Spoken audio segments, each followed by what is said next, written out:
Hey, everybody. Welcome to this episode of The Lindsey Anderson Show. Now, I have a very special guest today, and we're talking about scaling your business. And while my guest, Mr. Mike Agugliaro, is a utmost expert at helping you scale businesses, he's worked with over 20,000 people. He's a former electrician turned powerhouse entrepreneur, coach, and author. He really knows what he is doing. We end up talking about yes, you need business systems and you need sales and you need the marketing and you need all of these things in order to scale your business. But where our conversation really lights up is around this relationship with money. If your relationship with money is not in order, then it's going to be really hard to scale your business.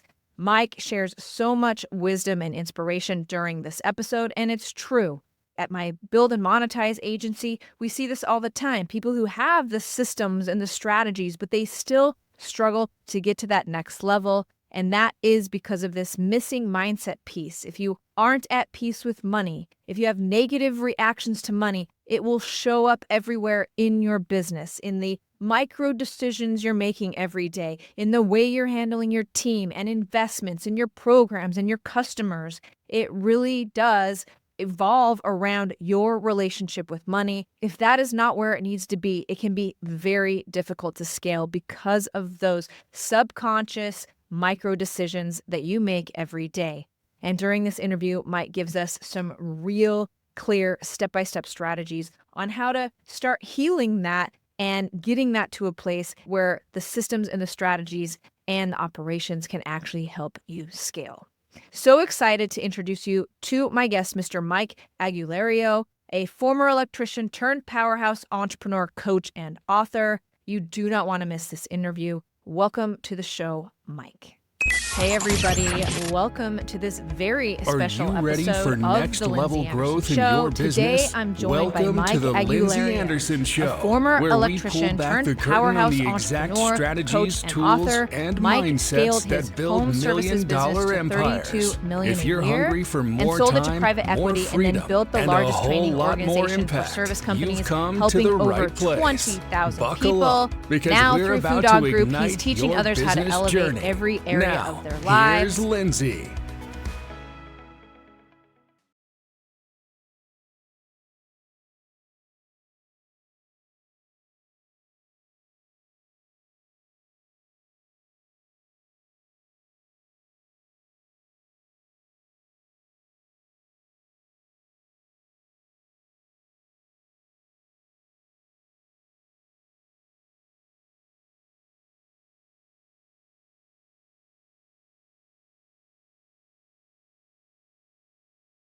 Mike, thanks for being here. Tell us a little bit about yourself and what inspired you to help business owners scale. Yeah, super excited to be here. Thanks for having me on your show.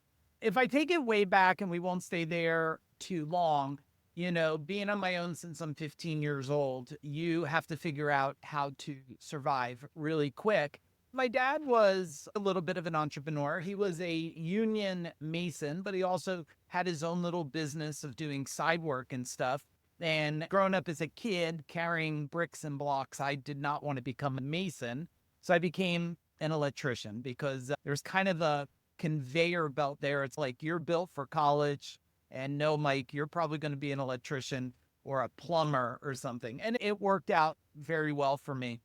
As soon as I was out of school, which I went to a vocational school, I thought that all my bosses were pretty much idiots. So I figured I didn't like them. I should be able to do this better. So I started my own company and found out I was an idiot just like them. You think you know everything until you're in it. And I did it wrong for at least a decade. So anybody listening to this, I struggled. I didn't know how to hire. I had every excuse.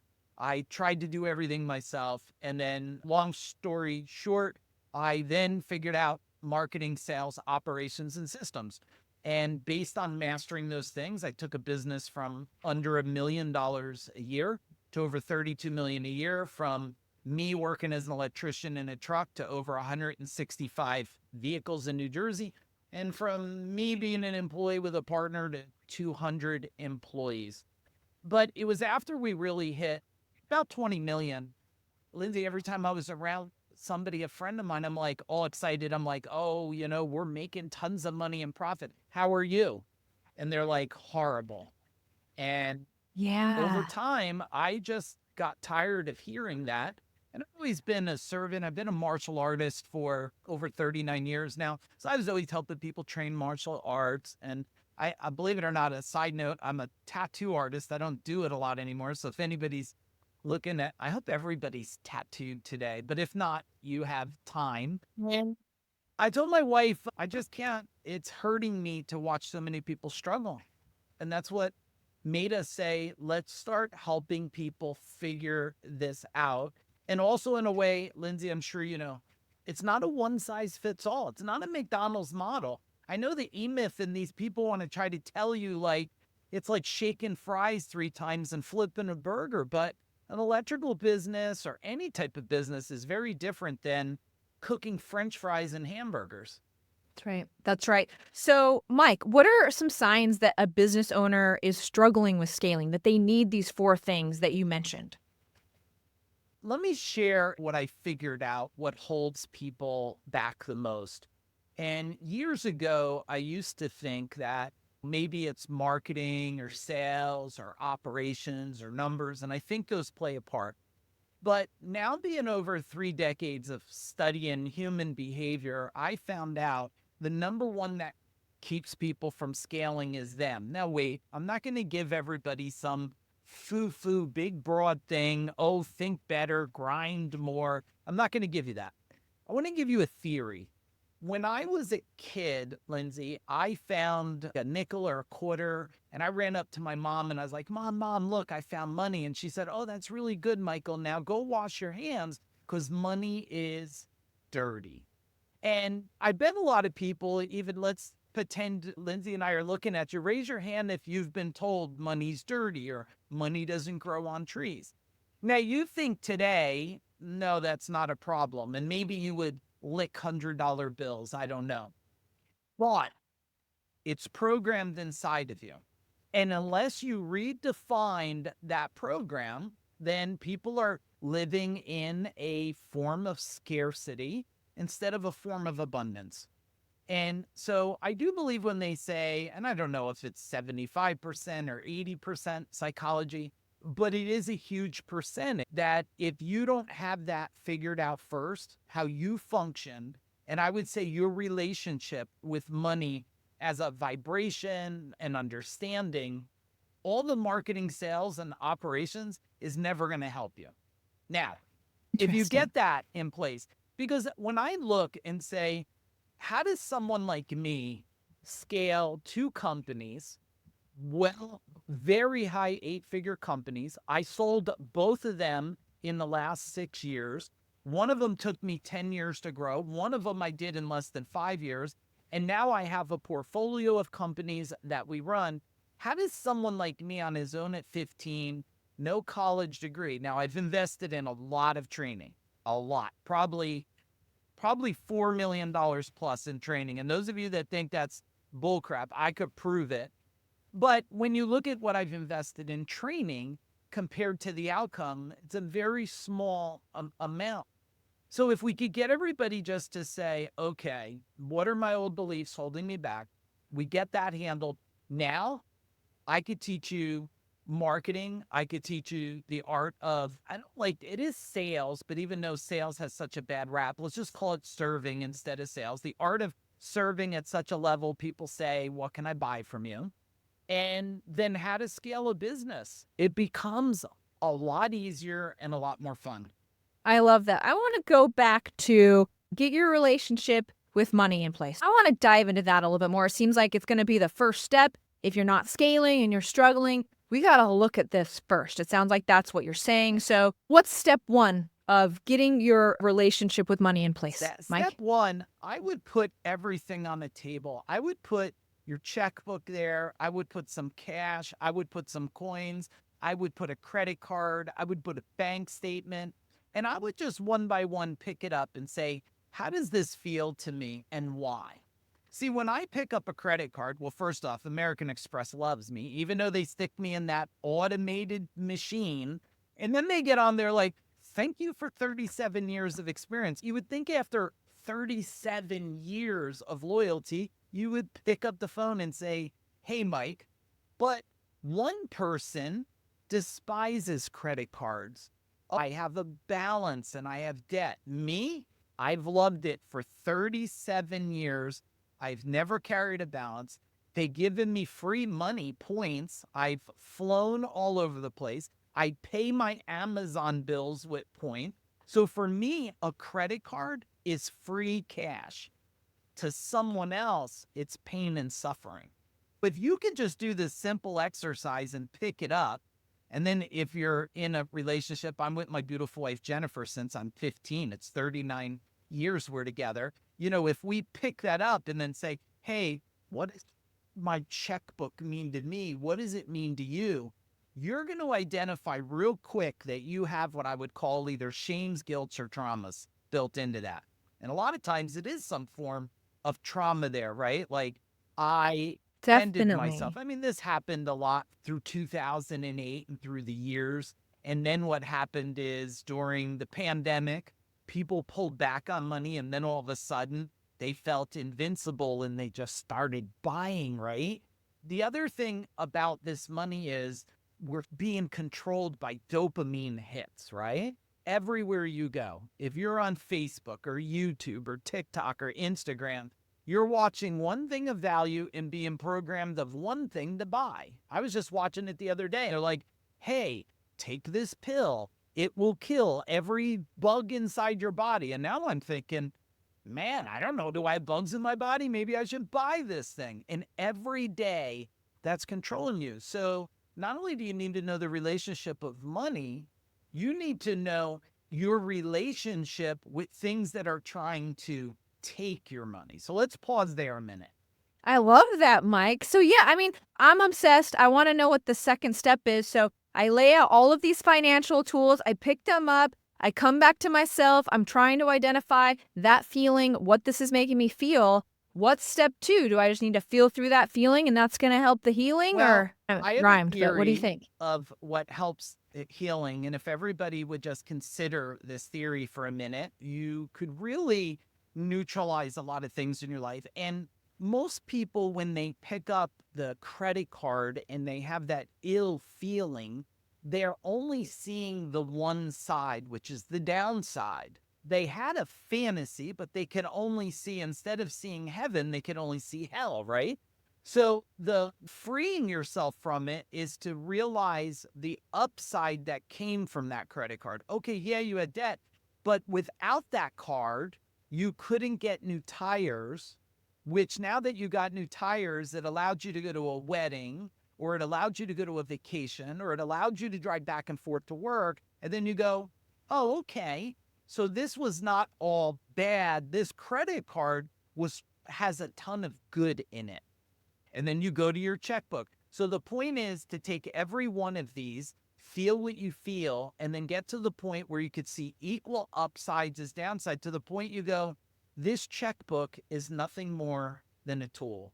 This credit card is nothing more than a tool. And I promise all of you can do it. And I'm not saying this to brag. My wife and I have been debt-free since we're 28 years old. And now I'm level 54 now. I don't believe in saying age. I don't know why anybody likes, when they say age, it's like they crumble over. And when you say level, you feel like, Yeah, yeah. right? And people say, I don't understand. How did you stay debt-free? I don't have a mortgage. I still don't have mortgages today. And I say, it's not because I made a fortune. It's because, one, I had this understanding with money. And two, I wasn't dopamine driven for tiny moments of feeling ecstasy of something. I looked at it and said, is this something that's going to give me a tiny hit of energy, or will it be a long-term thing? A lot of times you go, okay, yeah, do I really need that TV now? What am I hoping to get from it? So you start to, and I'm also not saying go to a restaurant and say, how much is the cheese on the fries, and don't get cheese, right? I'm saying there's a balance, there's a harmony. You need to get into this rhythm. And Lindsey, if you don't tackle this, I promise, scaling anything, building a business, it's going to be very hard. Why, Mike? Why, if I knew all the systems and the strategies and the business and the sales, if I still have a not great relationship with money, why does it work this way? Okay, if anybody listening has ever heard of a theory, it's been around a long time, it's called a gap analysis. And I'm going to make it so simple for everybody. A gap analysis is this. If we draw one circle here, this is where you are. And let's get really clear. If we were to be as transparent as we can be with where we are, we either have money, we don't. We're happy or we don't. In my world, I always say I'm a force multiplier for people who want life, business, and wealth by design. But the only way we could get there is if you're truthful. If you have a place where you're at, well, Lindsey, there's probably a place you want to go. Now, I just did this the other day on a training I'm on. I said, who wants more money? And everybody listen, if you want more money, just raise your hand. And everybody does. I say, here's $1. Now sign off the training. You're done. You see, you're not being clear. You want more money, but you're not saying how much. So we got to know where we're at. We got to know where we want to go. And yeah, it's simple. You need an arch. No problem. It was getting intense there. It's intense. The camera pulls in my emotions. And so there's an arch and you need to do things to get there. But when I was looking at this, now training over 20,000 people and well over 1,000 business owners, creating more decamillionaires in the last 4 years than anybody else I know that have sold, exited their companies, I kept saying, why is everybody not getting there? Just know where you're at, where you want to go, do new stuff.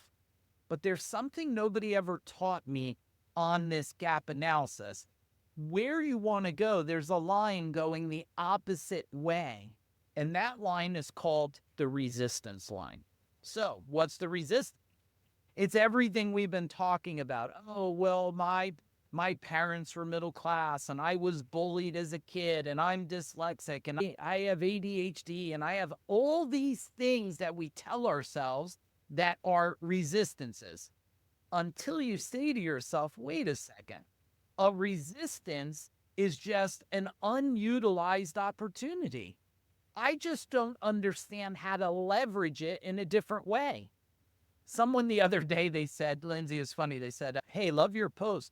Whole lot of spelling mistakes in there. And I said, well, it's a good thing it doesn't take spelling to become wealthy because I wouldn't be wealthy.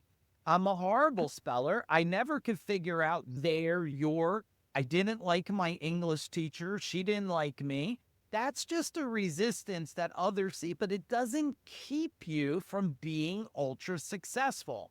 The last thing I'll share, I hand it back to you, is a lot of times people are consuming information and they might be consuming the right stuff at the wrong time. I ask people, what book are you reading? They say, I'm reading Blue Ocean Strategy or Who Moved My Cheese. And these are all great books. And I say, why are you reading that book now? And they always say the same thing. Well, oh, I saw it online and a friend of mine referred it. I said, but is that your biggest problem? Oh, no. Then why are you reading something? And I hope this is a big aha for some people. Why are you reading something that does not solve your most immediate issue you're dealing with?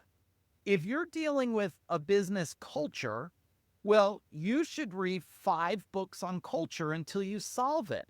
And if you solve your culture problem in book 1, give the other 4 books away. You're done for now. If you solve your culture on page 5, close the book and stop reading. You're not in 5th grade and you're going to fail if you don't read the whole book of Tom Sawyer.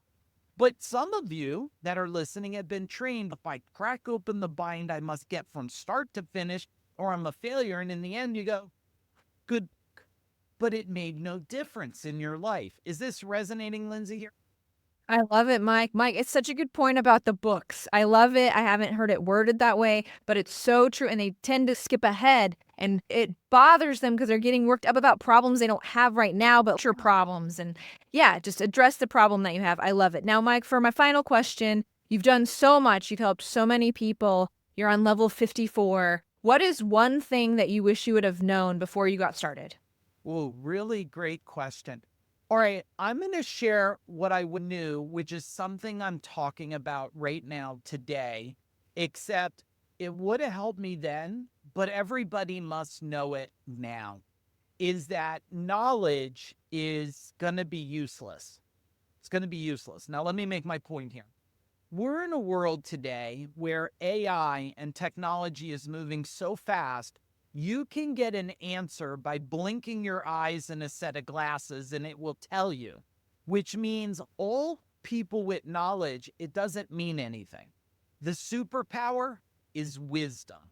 And I wish somebody told me years ago how important wisdom will be. See, knowledge is information and wisdom is experience.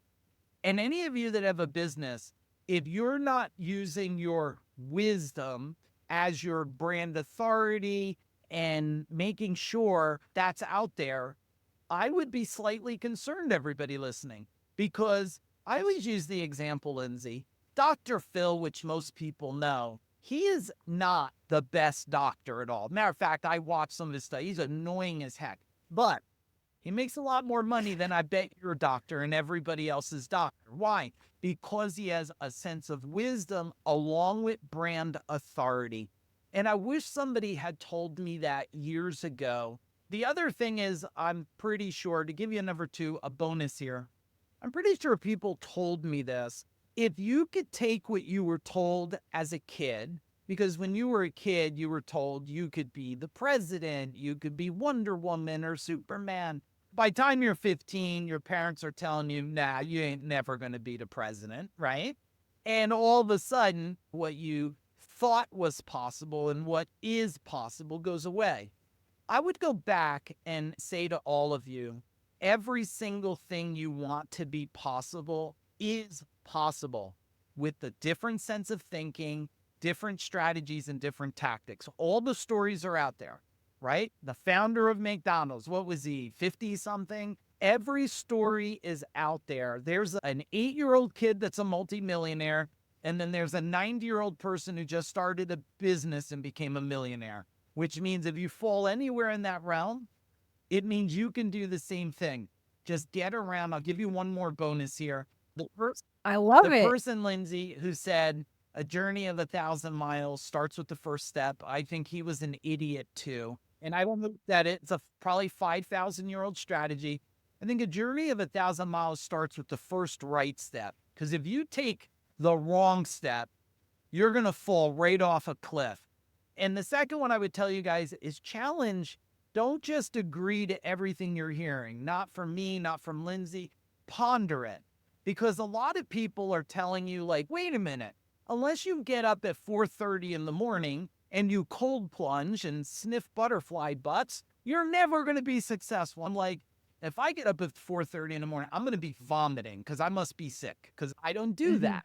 Start to pave your path and don't believe everything. You don't need a miracle morning to win. You could just know that every minute's a miracle. And if you're worried about only doing the 4-hour work week and you only want to do something for 4 hours, you should kill it because it means you dislike it. Don't do it at all. So question a little bit of what you're thinking, find your path, and I'm rooting for everybody, Lindsey. I love it, Mike. Thank you so much for dropping so much wisdom, so many bonuses on the end too, and they were all worth the listen. Before I let you go, I'm going to turn the time over to you. How do we find you, and what else do you want us to? You could go to Food Dog Group, that's FUDOG, a second GROUP.com, and find us.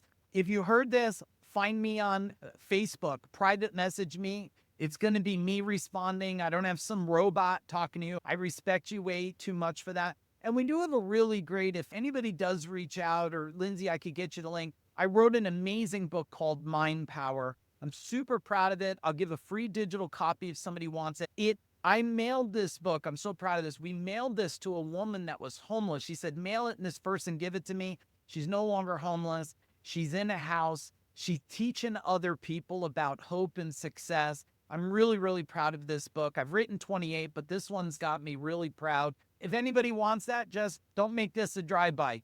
Say hello to me. I love it. Thanks, Mike, for your time. Appreciate you being on the show.